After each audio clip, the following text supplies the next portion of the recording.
आप समझ सकते हैं कि मेरे ऊपर बलात्कार का केस है, समझ सकते हैं बात को। मैं कैसी मानसिक पीड़ा से पिछले 6 साल से गुजरा। बच्चा बेचने का केस है, मतलब बच्चा बेचा नहीं। मध्य प्रदेश के कैबिनेट मंत्री कैलाश विजयवर्गीय बंगाल की जीत को लेकर मीडिया कर्मियों से चर्चा की गई। इस दौरान वह कुछ देर के लिए इस जीत के सवालों के बीच काफी भावुक भी नजर आए। उनका कहना था कि मुझ जैसे व्यक्ति पर बलात्कार जैसे आरोप लगाए गए और कई आरोप लगाते हुए प्रकरण भी दर्ज किए, यहाँ तक कि पत्थर भी फेंके गए और बम तक फेंके गए। वहीं लेकिन आज निष्पक्ष चुनाव के परिणाम हमारे सामने हैं। अब बांग्लादेशी वहां से सीमा के बाहर भाग रहे हैं।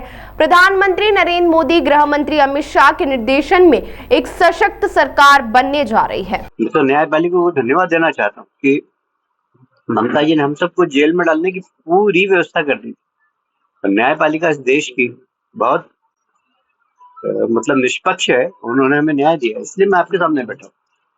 तो इतने केस यहाँ पर हो, 38 केस, और जिसमें रेप जैसे केस हो, बच्चों को विदेश में बेचने जैसे केस, जिसमें नॉन अवेलेबल,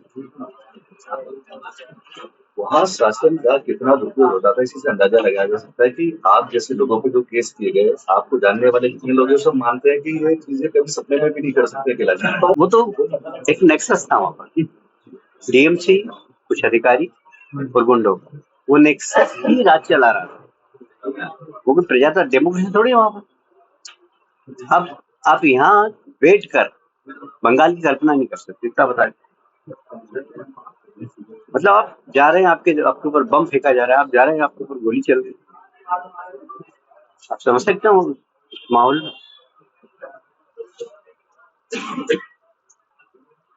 मतलब वहाँ लॉ एंड ऑर्डर की स्थिति यह है कि सुप्रीम कोर्ट को बोलना पड़ता है कि ममता सरकार सेनाओं को जगह दे, उनको जमीन दे, ताकि वहाँ पे बाढ़ लगाई जा सके, फेंस की जा सके। देखिए, सेना को उन्होंने घेर लिया, सेना के ऊपर केस लगा लिया, उन्होंने सीबीआई के अधिकारियों पर केस लगाया, उन्होंने इनकम टैक्स के अधिकारियों को घेर लिया।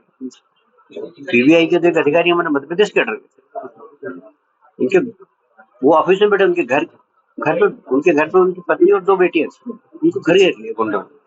मतलब वहां पर लॉ एंड ऑर्डर तो था ही नहीं, पूरे गुंडों को संरक्षण देती थी सरकार। पिछली बार चुनाव में जिस तरीके से हमने रिजल्ट देखे थे, 24 परगना में जिस तरीके से आपको घेरा गया,